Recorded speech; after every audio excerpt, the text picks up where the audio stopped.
Hi guys, Brandon and Lana here. Anything and everything about real estate. And as the year coming to an end, market is still thriving. So today we really would like to address how to win bidding war, how to win as a buyer in such a crazy seller's market, and kind of some of the tips and tricks that we can share with you.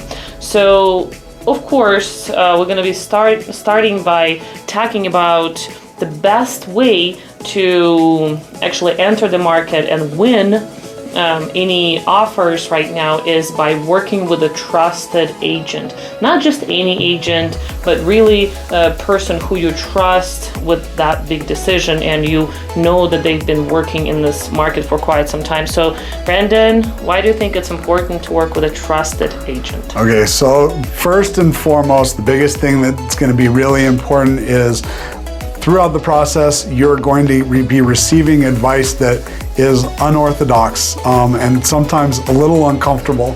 Knowing the person on the other side that is representing you has your back, understands the contract, and actually knows how to navigate it where they aren't putting you in a compromised situation is going to be really important. But overall, just trusting what comes out of their mouth so that you can make quick decisions is going to be vital in the process. Quickly moving or pivoting are going to be huge when it comes to navigating this market. Well, you're right, and you were talking about making decisions. There's a lot of decisions to be made throughout the transaction. So making concrete decisions. What does it mean for the buyer? So first and foremost, finalizing your budget, knowing exactly what in your head you plan on spending, what's comfortable, or what, I guess what your max could be as well. Knowing both of those is going to be really important in this. Not just knowing what you're comfortable with, but also knowing what your maximum is and how that translates, or even what your minimum is, just so that you have some set points and understanding what your budget is and how you can maneuver that.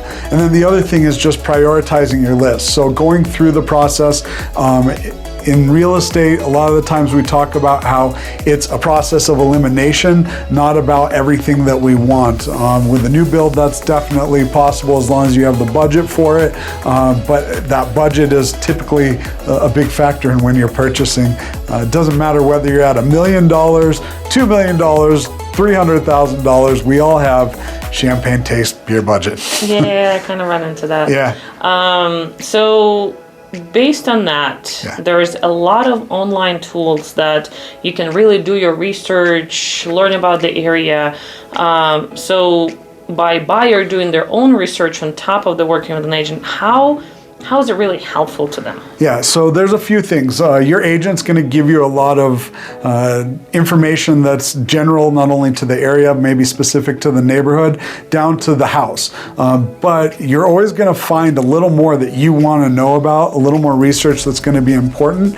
And so that's where we encourage you to kind of be a team with this. Not only rely on your agent, but also start navigating some other areas. There are certain things that agents aren't even legally allowed to disclose that will be really important for you with your search. And so it's just good to have that conversation up front and know exactly what's going on in the area, what kind of developments are going on in the area, whether there's a new hospital being built or a new dump site that's being built. Those are all things that are going to affect you, and you're going to want to know about them as you're going into the process. Those things definitely can affect you further in growing the equity in the house.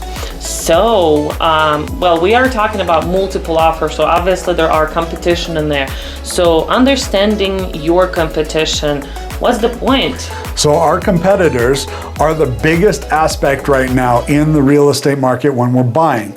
Knowing what our competitors are doing and knowing how they're navigating, or knowing some of the things that they are preparing with, are going to help you substantially in order to get your offer actually accepted. The hardest part is when when you go in and you see the home that you want, you fall in love, and then the next thing you learn is that you can't compete. That is devastating. It is heartbreaking. It is something that can impact your whole search for the rest of the time. So getting pre-approved or making sure you have your finances in place. If you're purchasing with cash, know that I have not run into one seller yet that has not requested proof of funds. Same thing with getting pre-approved. Just making sure you're as far through that process as possible. Not even necessarily because it's important to the seller, but a lot of times the agent on the other side doesn't know the right questions to ask, and they always default to, what's your client pre-approved for? How far through the process are they? And things like that. And then shopping below your price point. That's going to be important also. Start out shopping below your price point. If you score on it, fantastic. But the biggest thing you don't want to do is get into a position where you're discouraged because you realize that you started at the top of your price point and you can't compete. With multiple offers, understand that they're doing things like cash over, waiving certain contingencies that you may not be able to waive unless you go to that lower price point. Set yourself up for success. And then the last thing, one thing I have to tell you is don't get discouraged. You will lose potentially. If you lose, keep the momentum going. All of this inertia, all this energy that's going into it pays off. If you stop and start, it's like starting all over again. This is devastating to your search. So you kind of have to dust yourself off. Hopefully you have a good cheerleader behind you being your agent so that they can help you do the same. But losing that momentum is vital, and it's what could potentially be the difference between you winning and losing. Yeah, well, guys, we talk from the experience. We run into a lot of different situations. Those are our tips for you, particularly not to lose the house or lose the momentum in a home search, home purchase. This is it for today. Like, comment, share with anyone who you think might benefit from this video. Otherwise, see you next time. Bye. Bye. Oh, booger. Much better. Not nugging anymore. Okay, let's do this. Ready? I'm ready.